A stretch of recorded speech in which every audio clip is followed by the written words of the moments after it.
work is very important. We had that conversation.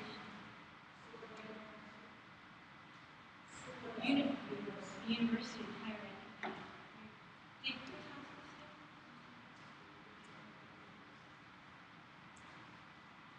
Well, really, my message is for teachers.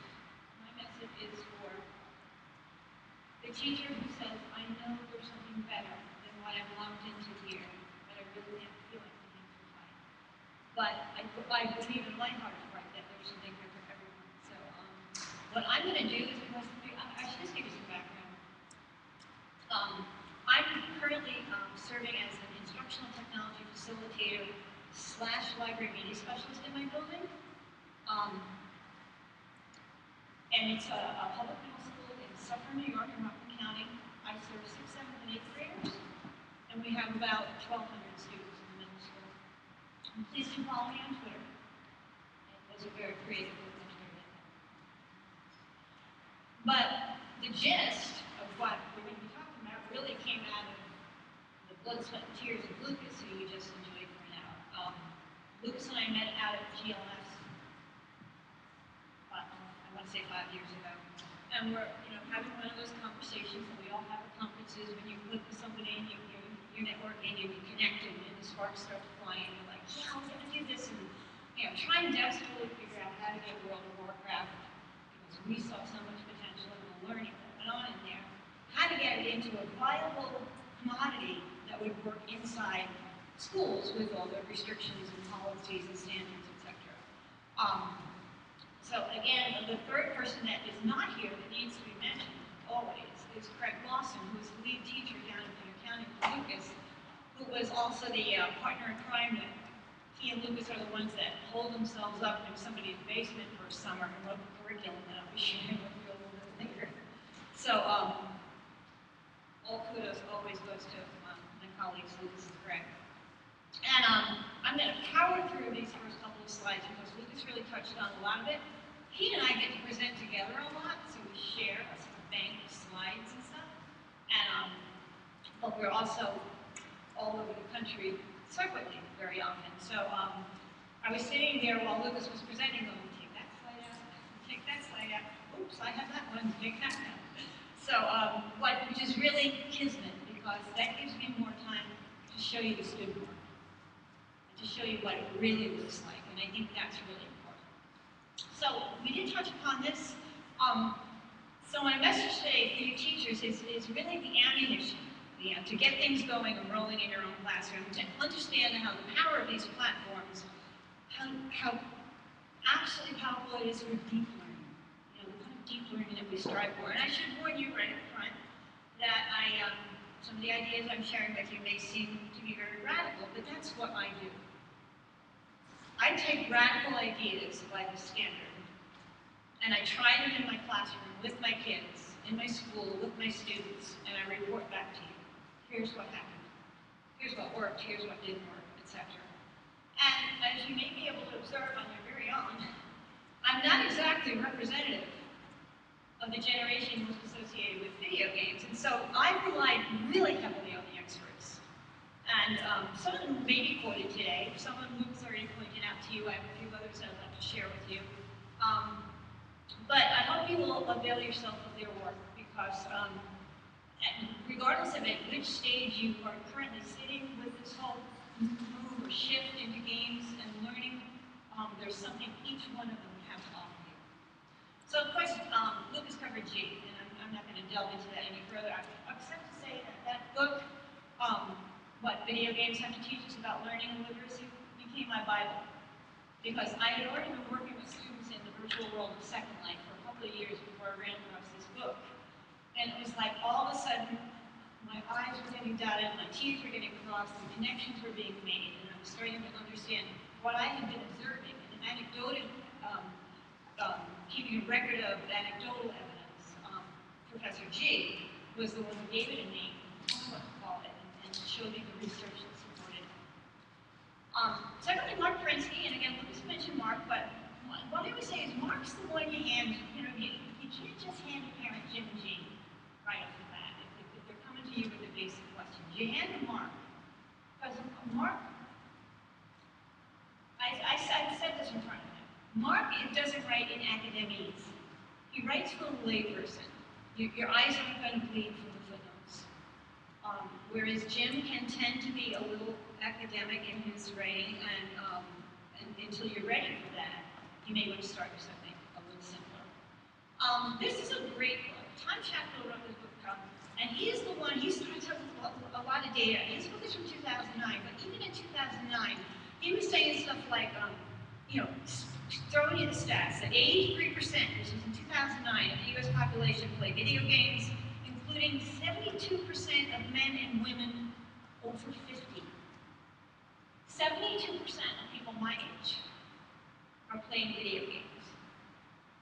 How many of you don't consider yourself a gamer?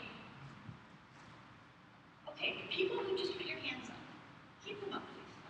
Take it down when I name something that you do. Bridge, chess, tennis, bowling, Angry Birds.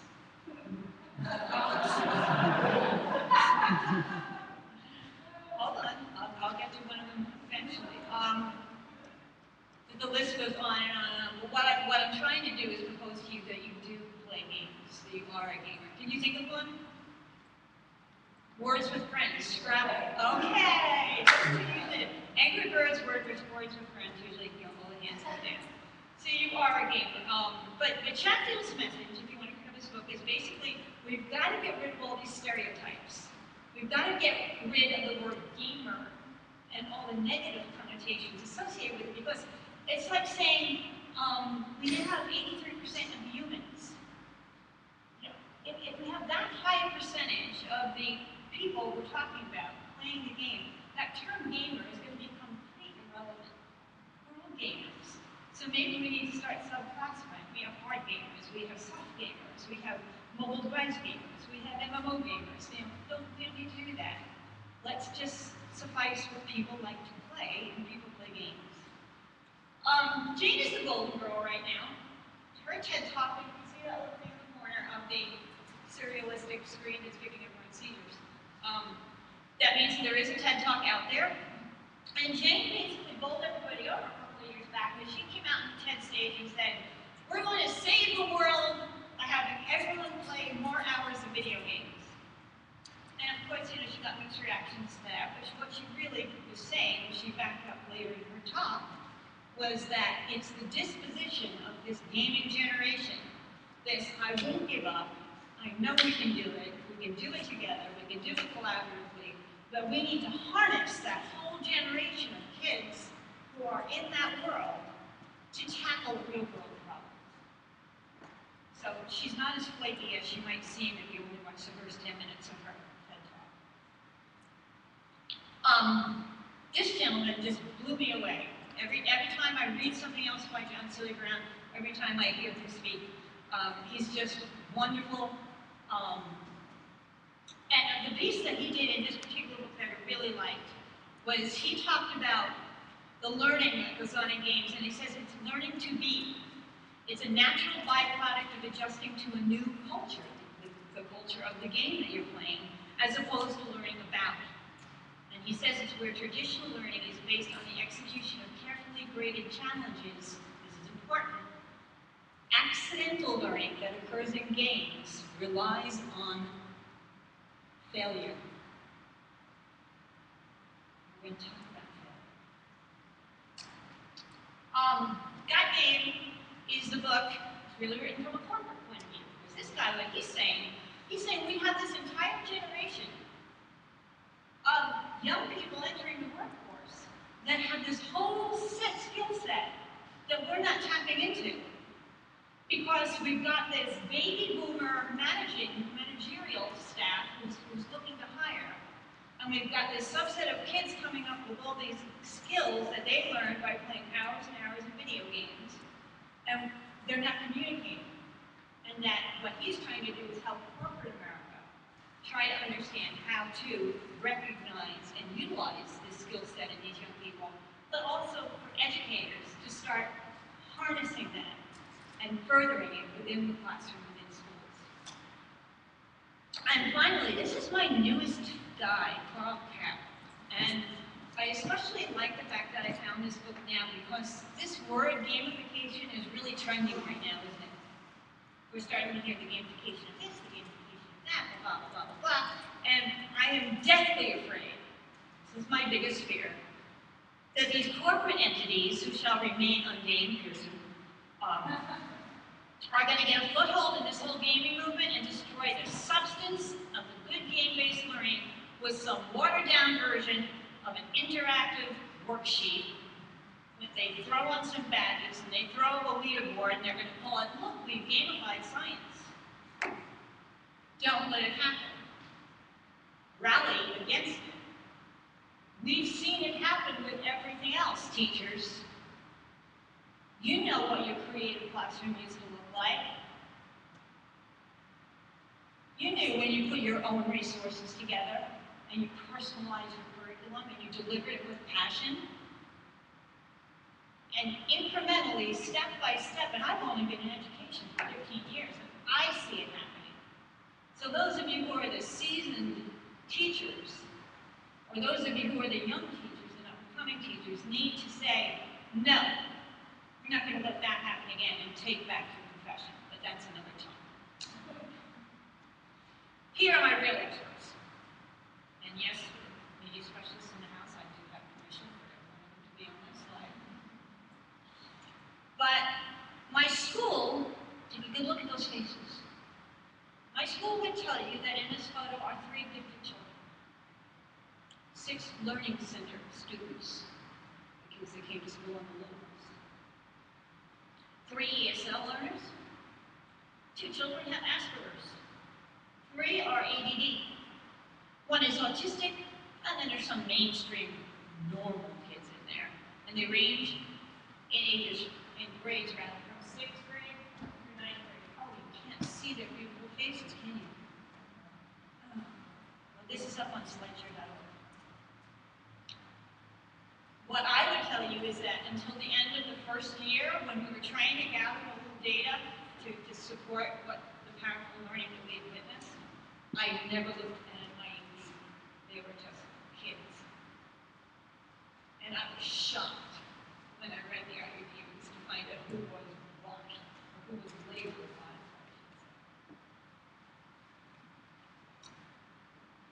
Short version of history. Much of my work has been virtual worlds. I established the first middle school presence in the team part of Second Life in 2006. And although virtual worlds share many of the same qualities of the game, they're massively multiplayer, they're online, they're very visually rich and interactive, and they're persistent, time passes within them. There's no game engine per se in Second Life. It's all user-created content and user-created experiences.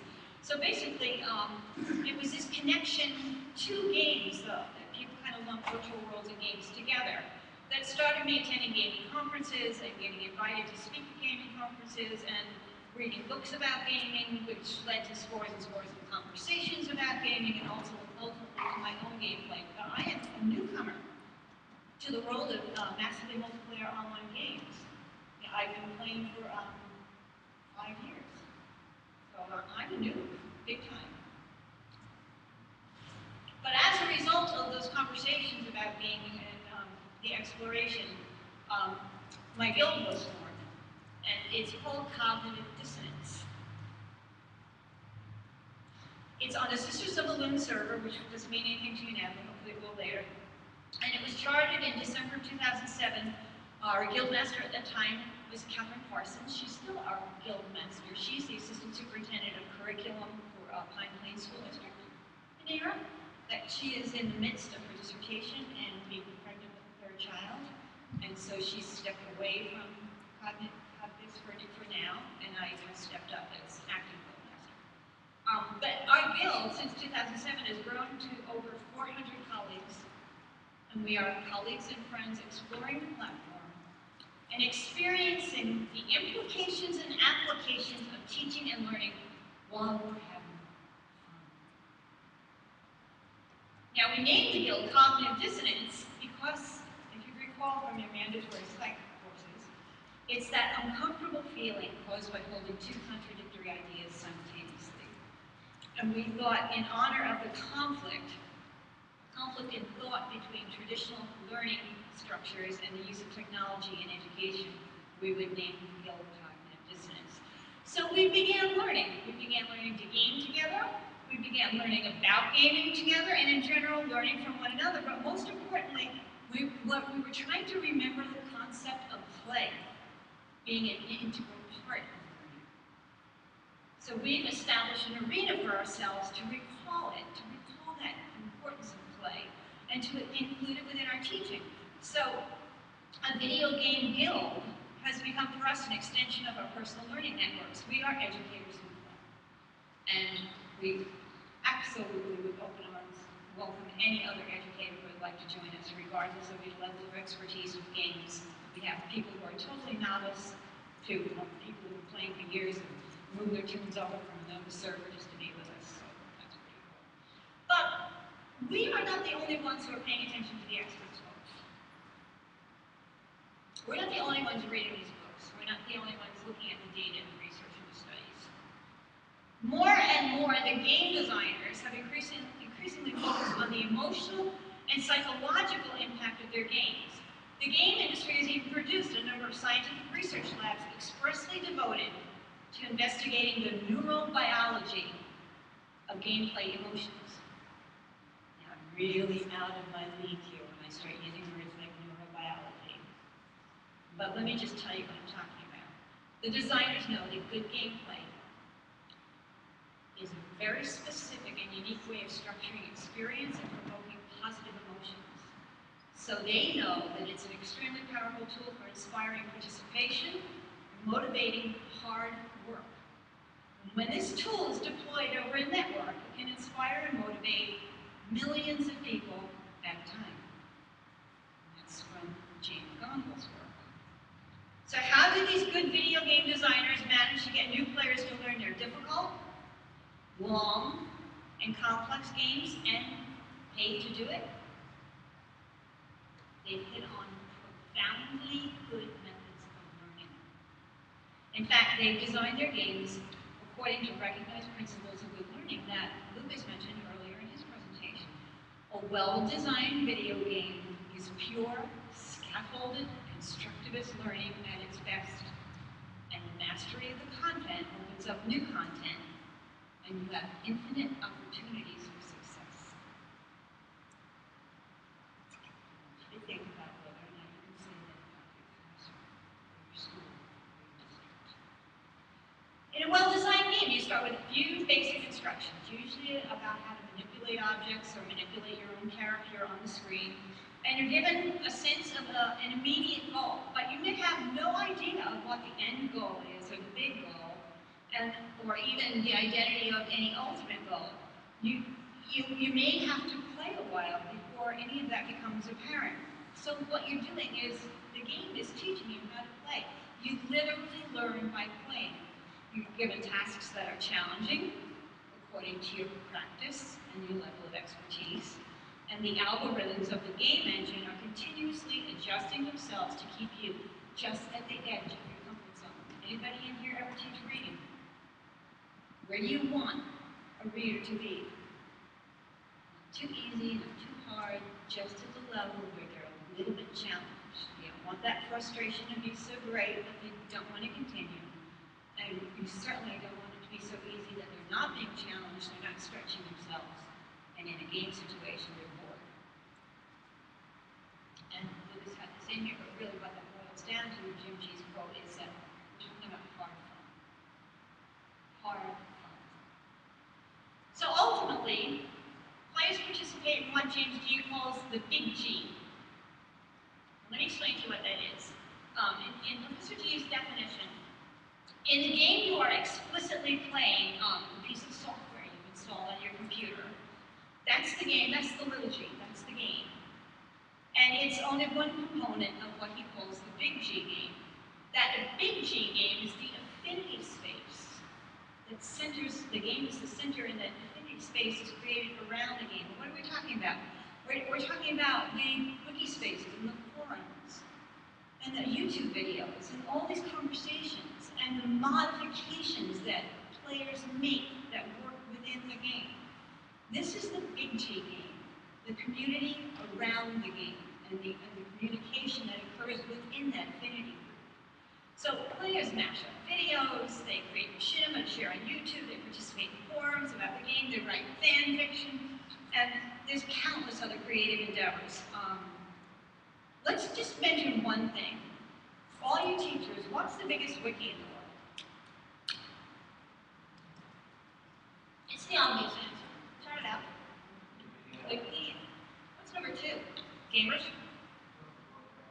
World of Warcraft wiki. 96,000 entries, I think. So this is a huge fan base. And much of this can be said, I'll ask my first playable people back there. Much of this can be said for a lot of the real big MMOs, right? The fan base community surrounding them is huge because the players are invested and they're passionate about their game. But here comes the dichotomy. Educators can't seem to harness this power to support their instructional goals. And when we speak to teachers, it isn't about the willingness. They get it. They get that this is important. More often, it's about the modeling. Where's the book? Where are the lesson plan ideas? Show me some examples. I need to see what it looks like. So for teachers, in all of our struggles to figure out what shifts need to take place in order for us to really serve this new generation of learners, we need to foster that new learning disposition, that questing disposition that Jim McGonigal speaks of, that good old-fashioned Don Quixote, never give up, dream that dream, get out there and do it disposition. When we see students playing video games, so intensely engaged in hard fun, or even hard work that they have volunteered for, we need to think about how those elements of engagement and focus might transform our practices. So let's power through some slides here. Now, please understand, I'm going to set the scene here. And I know that no matter where I speak, I've got fantastically creative teachers in the audience that are cringing, but that's not my classroom. But let me take it a step further. It may not be your classroom. In fact, it probably isn't your classroom. But it is the classroom next door, or the classroom down the hall. Unless you're in a really unique place. It is the generic classroom all across our country. Why are these kids bored in school? They're bored because their brain knows what real learning looks like because of everything they're doing outside of school. So let's talk about the two arenas. Let's talk about what the typical classroom looks like and the learning that goes on in World of Warcraft. In a typical classroom, what kind of resources do we have? What do we have to master new concepts? In most classrooms, it's the teacher or the teller of the information, the textbook, which is often out of date and biased, and a very limited perspective. And there may be some activity or opportunity to practice learning. Sometimes we have a computer, kids can go out on the internet, etc., but pretty minimal. Now let's compare that resource to what's available in World of Warcraft. The game alone provides vast volumes of data supporting the player, which is made available as it's needed. And in addition, those countless fan sites and blogs and wikis are there. What about time for learning? Typical classroom is what? It's limited by the calendar, by Carnegie units. Credit for learning or mastery is tied to seat time. And mastery must occur during that finite window, thus your achievement is what? It's a variable. But imagine an environment where learning happens on a continuous basis because the participants are internally motivated to find and to share and to filter new information on a near constant basis because they want to level up. They want their career. They want to master their craft. And this, in World of Warcraft, this progression towards mastery takes place at a pace determined by the learner. Some skills are very quickly mastered, where others take longer, and the play environment is adapting to the learner all the time. Thus, achievement is a constant. Collaboration. In a typical classroom, you've got your rows of seats, rarely conducive to communication, and students who are communicating are usually interrupting the teacher with a telephone. That's usually around the time. Sometimes group work happens, but what's the complaint about group work? One or two learners do all the work and the other kids kind of come along for a free ride. That will not fly in World of Warcraft. You can only play World of Warcraft solo for so long, but to truly master the game content, you must work collaboratively. And as a contributing member, everyone has to carry their weight when it's available. So if you're not doing your part, you're not invited back. And again, that internal motivation happens where you want to make the raid team. I want to get in there. I want to be in that dungeon with those guys. They're great. So I got to go do some research and learn what I didn't do right before. Differentiation was the buzzword for how many years? It still is in some districts. And classrooms are typically 20 to 30 students in size, and your delivery normally has to be a one-size-fits-all, aim in the middle. Yes, we try, but can you truly, and in the way our schools are set up right now, can you truly differentiate the 30 kids? God bless you, we can. I've tried, it's rough. But imagine an environment where user interfaces or dashboards of the game are constructed by the users themselves to make sense of the world and their performance in it. World of Warcraft allows you to choose your style of play, choose your race, your class, etc. Whatever suits you best. And if you don't like it, then we try a different race-class combination. You can customize to very granular levels all of this. And let's talk about assessment. If you're not thinking about it yet, I know you'll get around to it. You'll be asked to think about it. What about assessment? How does one assess the learning that goes on in a game? And again, it was Jim G who explained it in such a rich, elegant way. What Jim said was, all a video game is problem solving. If you think about it in a way, a video game is just one big assessment. All you do is get assessed every moment as you try to solve problems. And if you don't solve the problem, the feedback says you failed. Try again. And then you solve it, or you defeat the boss, which is a test. And you pass the test. The test that lately has become the most painful and, in my opinion, ludicrous aspect of school. Why is the test not the same thing in World of Warcraft? Because it's handled differently. And again, here's how. Games don't separate learning from assessment. They don't say, learn some stuff, and then later we'll take a test. They're giving you feedback all the time about the learning curve that you're on. So games are certainly not the only solution to this problem by any means, but they're part of the solution. Getting kids in school to learn not just the knowledge as facts piece, but knowledge is something you produce, and in the modern world, you produce it collaboratively. And let's talk about failure. You know, you can skip even what's on the slide. Let me tell you, one of the things I always do before I present is talk to my kids. I usually show them a presentation, say, what do you think, what did I miss, anything I need to put in there? And other than them saying to me every once in a while, well, too many big words, and they're right. They'll say, you know, we got to this slide and they said, well, why are you talking about failure? And I said, well, let's talk about failure. And I said, let's just pretend we just got our report cards. And you look down and your science grade is a 64. What does that mean? And the whole room simultaneously chimed in, fail. And I said, what is it supposed to mean?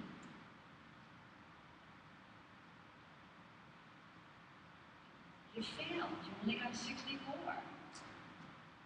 What is it supposed to mean?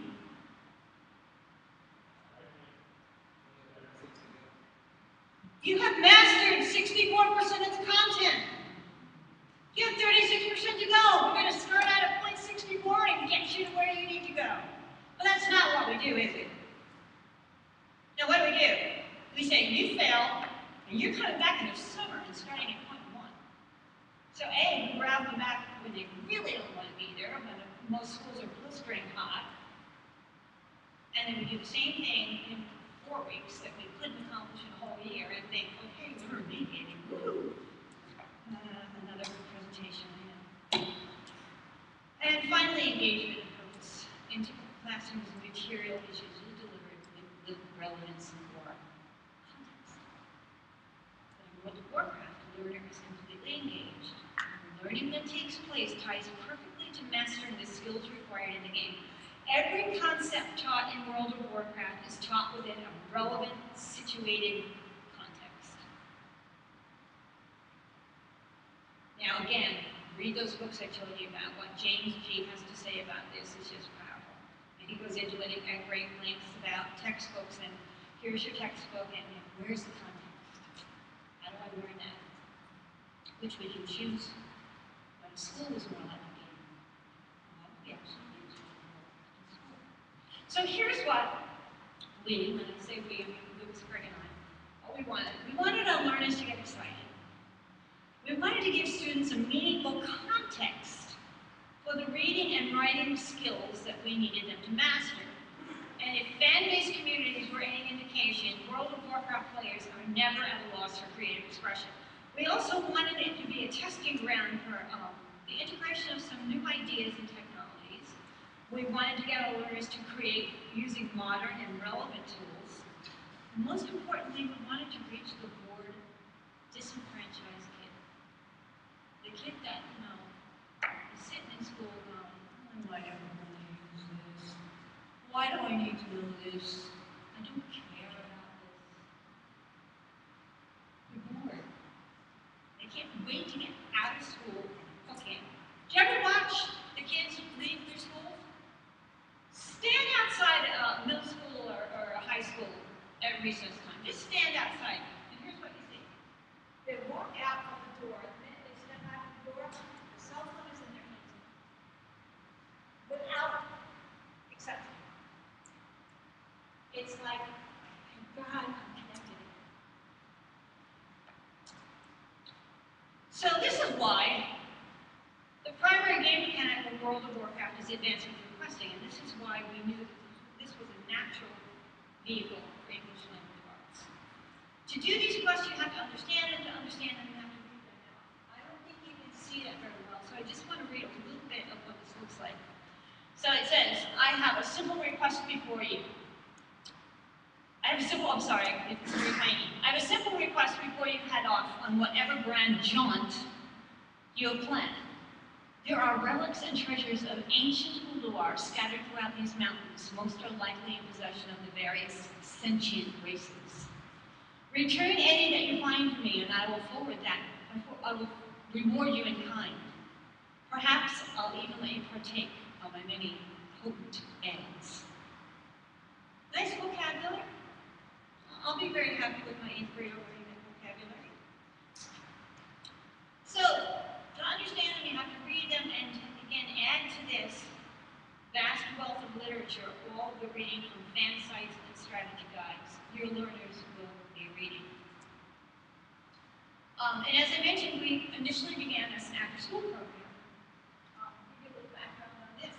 The first year, I only had enough money for 13 accounts. I had a little bit of a, my kids had won a contest, and I had a little bit of a seed fund, and I got the rest from the PTA because I told them I needed software. So they said, okay. And Lucas, I believe you had 20 accounts the first year? 15. 15, okay. So we were like 12, 13 on my end and 15 on his end. And we started out, because I only had those few accounts, I basically went to my school counselors and my school psychologist, and I said, give me the kids that don't have a tribe. I said, the kids that don't play sport, the kids that aren't on the yearbook, the kids that don't play an instrument, the kids that basically, don't have a tribe. And he gave me all those names, and I sent them each a parental permission slip, and if it came back, first come, first served. And I got my 13 beautiful kids, and as I told you before, I ended up calling them the 18 because they were all Asperger's and ADD and autistic, and they were just fabulous. And Lucas, want to just tell how you selected your group? First year. We talked to their teachers, their sets, so these were some 6th graders, going up to 7th and 8th grade. We just asked them to tell them we were looking for things that kids were looking for kids who have attendance issues, are not really motivated, that they're not saying that they're not really been anywhere, and that they might drop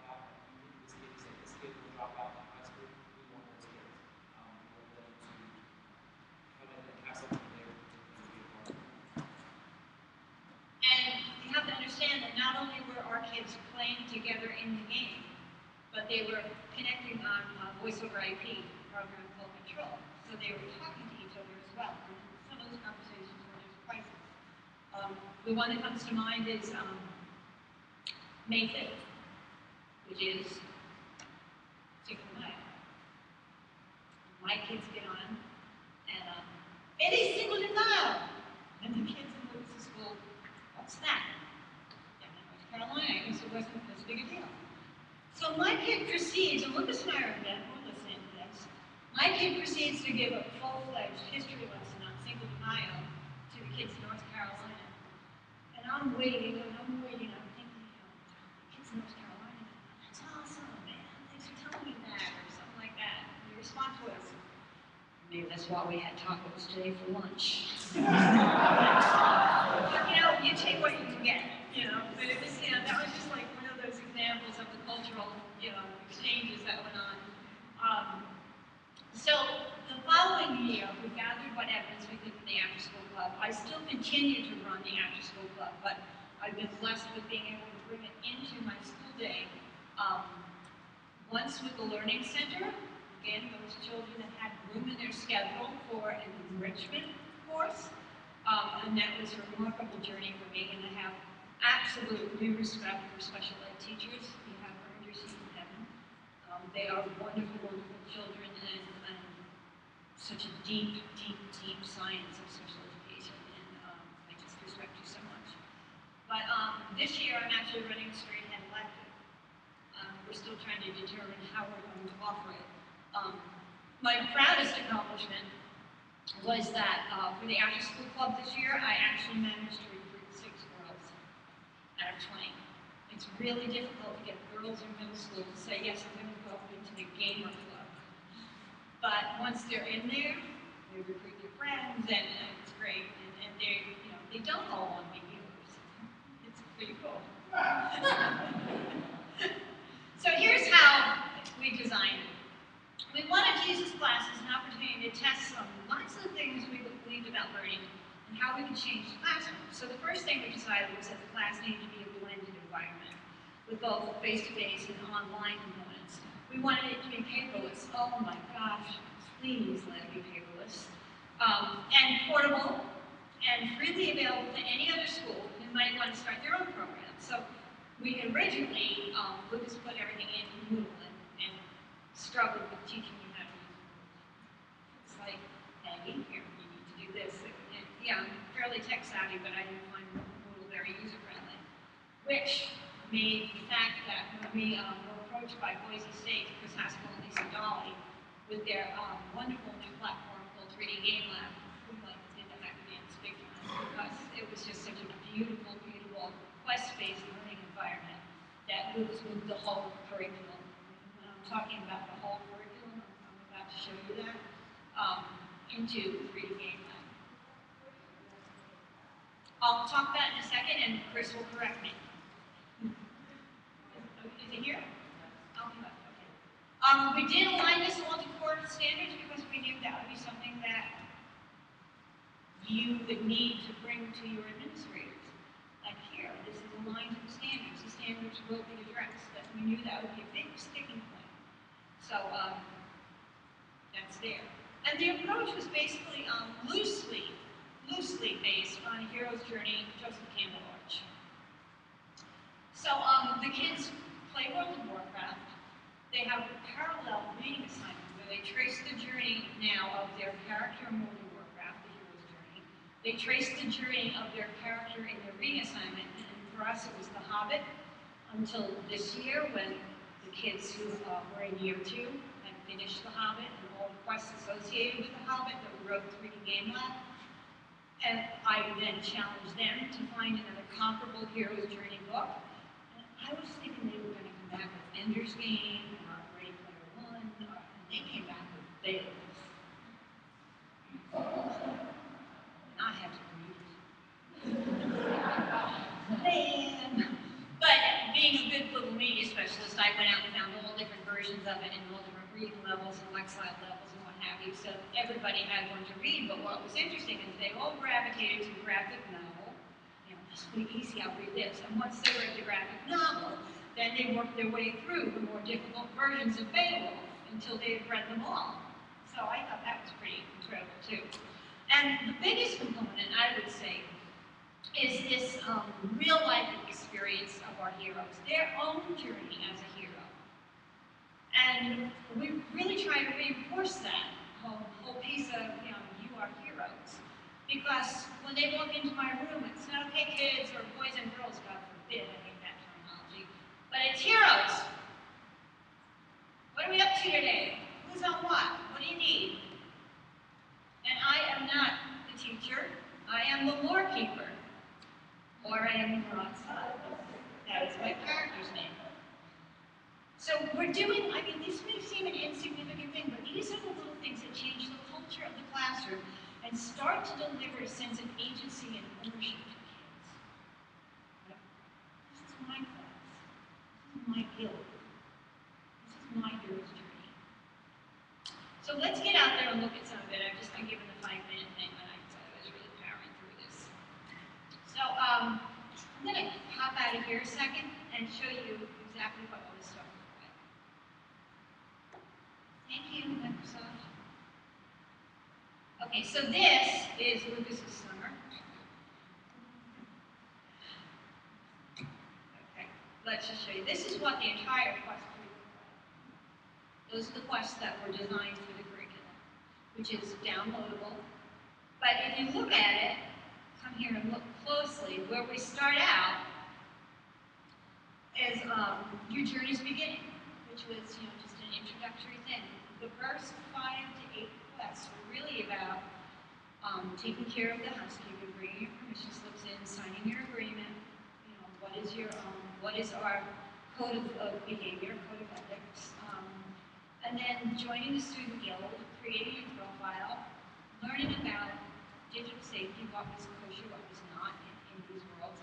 And then they started getting into, a little further down, getting into more of the stuff you might find when you do a little exploration of the English language arts standards. And we addressed every one of them, which I was really amazed with. But here's their site, and they named themselves The Legacy. That was their name. They voted on it. The kids in North Carolina and my kids nominated their names and voted on it on the wiki. This is their wiki, and they named it The Legacy. And they named it The Legacy because the reasoning was, if we get this right, then other kids won't have to do that other stuff that we won't do this. And they really took a sense of responsibility for it. They knew that this was such a privilege and that it was really awesome.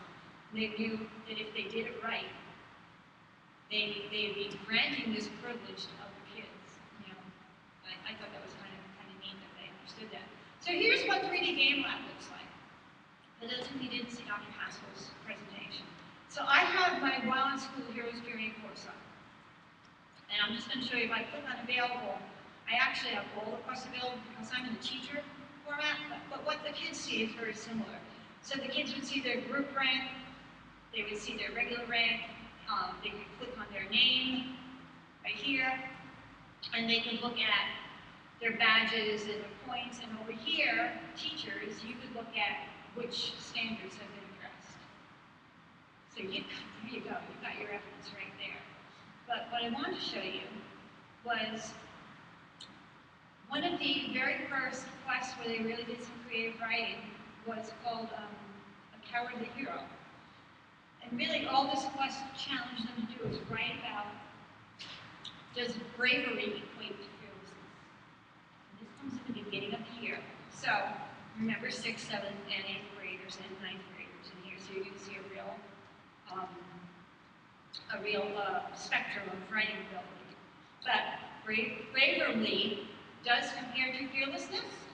This is one of my ESL students. The answer is yes, because you can have some fears. The brave part is when you do the thing that you are scared of. When you do it, you gain bravery. But we take that all the way down to bravery doesn't equate to fearlessness because when fear gets too personal, it'll even make some of the best heroes go into a mental breakdown. I think bravery is when someone does an amazing feat of kindness while risking their own life to do it. I know a couple of people who are brave. For example, anyone who risks their own life for their country, or or save some life while risking theirs, firemen, policemen, etc. I think the difference between a brave person and a coward is that a brave person will risk their own life to save someone else, even when facing death, but a coward would not risk his life to save someone else when facing death, thinking that their own life is more important than everyone else's. I'll take this kind of philosophical writing from any 6th, 7th, or 8th grader any day of the week. This was another quest later on in the year. For this challenge, we'll use our imaginations and imagine an alternate world where our hero lost the struggle with their inner villain. So in this tavern talk, and that's one of the forum's names, write a short story to share with your fellow heroes to explain how it happened. Now this was requesting that you write a story. Here are some questions you might want to use to guide your writing. Was there some major event that put the hero over the edge? What went on in your hero's mind? We're addressing full standards here. How did it affect those the hero loves? Write 2 to 3 good paragraphs, check your spelling and grammar carefully. Here's what started coming in. This first one, the event that put my hero over the edge was a contract given to him by an alliance guard to kill a wanted man. When my hero reached the criminal, he thought about the contract and what he was getting paid. After that, he went rogue.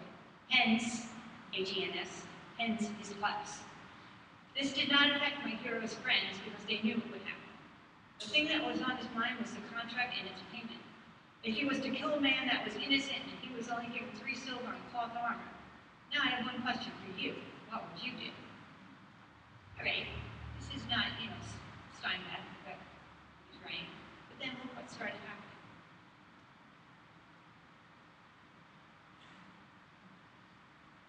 This story had me printing it out, putting it in every English teacher's box, bringing it in from the principal. Well, let me just read it a one paragraph. My adversary strived forward with a thrusting blow. It banged into my chest like a flesh ripper's beak into a rabbit's back. I faltered and nearly fell as my assailant held up his blade in glory. I managed to bring myself up and take a stance. I went for a low strike to possibly hit his lower thigh. He parried my blade, only to send me back again. I ran forward expeditiously and lunged to his side. My blade clanged against his arm, bringing him to the ground. I had achieved a victory with 2 more to come. The next battle had already began. So that's how I knew he really wrote it. And I have to confess, I did turn this into Turnitin.com, just because I was going to be bragging about it and wanted to make sure. But wait, that was finished here. And then I'm logging in one day to check some of their work, and I see 1 week later, and the saga continued. And it's still going. So, this is the wiki. It's just wowinSchool.pbworks.com. And right here is the download of the curriculum. Now, inside this curriculum are not just the quests, but there are all the forms that we use, the parental permission slips, the information letter home. There's all of the Guild Alliance agreements that we ask the students to sign about their behavior and their commitment to their good behavior. There's these statistics for how much bandwidth this would use in your library, and where we purchased our software, and how much everything cost us. And there's also teacher guides and rubrics. I mean, it's all there for you. And what we say to you is, take it and make it your own. If you want to just use it right out of the box the first year and just not tweak it and change it, that's fine too. But take it, change it, tweak it, make it your own. Also on this site, the wiki, the World of Warcraft in School Wiki, you can also go to all the supporting research. You can also go to the lessons that other teachers have been submitting, information for parents, information for administrators, all the news articles that have been written about the project. So it's really quite a thorough research. I have to wrap up now because I'm getting behind time, but I do just want to show you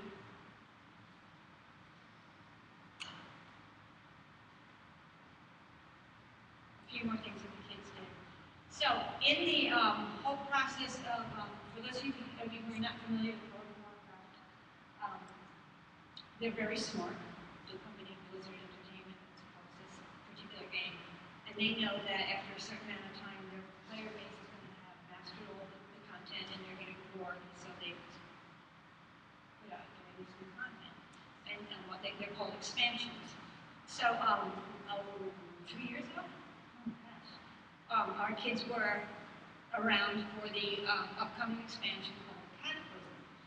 And there were lots of events that happened inside of World of Warcraft, pre-cataclysmic events, like the earth would shake and these elemental creatures would pop out of the ground and attack them. And like Craig, the teacher down in North Carolina, did this great exercise, and then I copied it up by me, where he had his kids create tweets, pick up an NPC, a non-player character in World of Warcraft, and tweet from their point of view.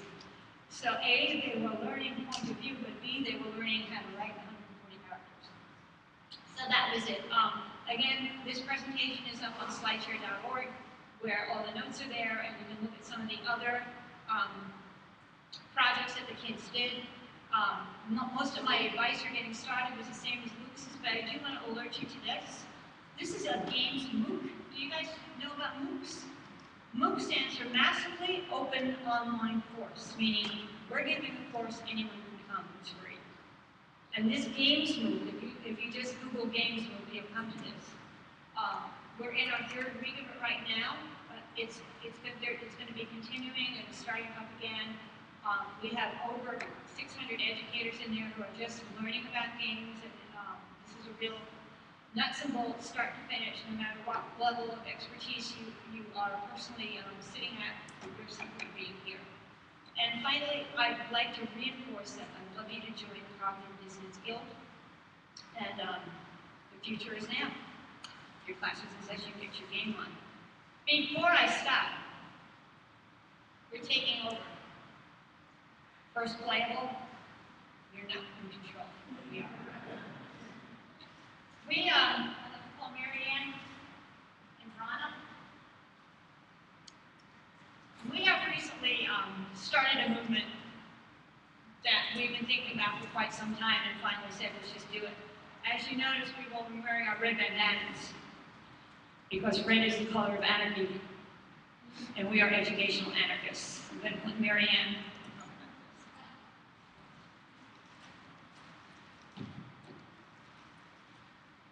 It's a very simple concept that came out of our frustration as teachers, as I'm sure that you feel that our profession has been taken over by everybody else who thinks that they know how to teach, whether it's politicians or parents or media. And we're taking, or corporate entities, we're taking our profession back.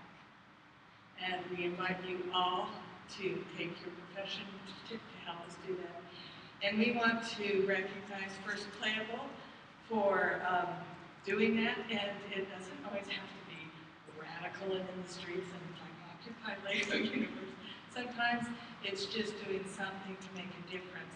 And you putting on this conference every year free for teachers and having a conversation. You are game developers. You don't have to be a teacher to be a red bandana, but you are doing something that's going to change the world for your kids. And so we would like Toby and Matt to come up and get your red bandanas. And we'd also like to make you honorary members of the Cognitive Dissonance Guild.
teacher camp yesterday and today.